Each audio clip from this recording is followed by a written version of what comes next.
One day, Little Elephant didn't like his long trunk. "It's too heavy," he thought. He saw Little Horse running fast.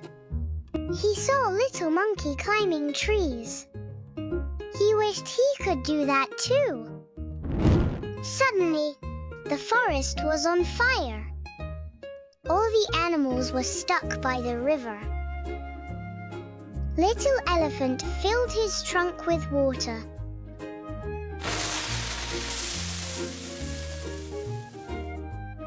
He sprayed the fire out.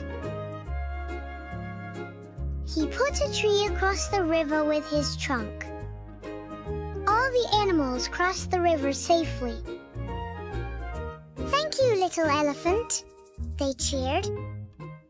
Now he loved his long trunk. Can you find your special talents too? Like and follow.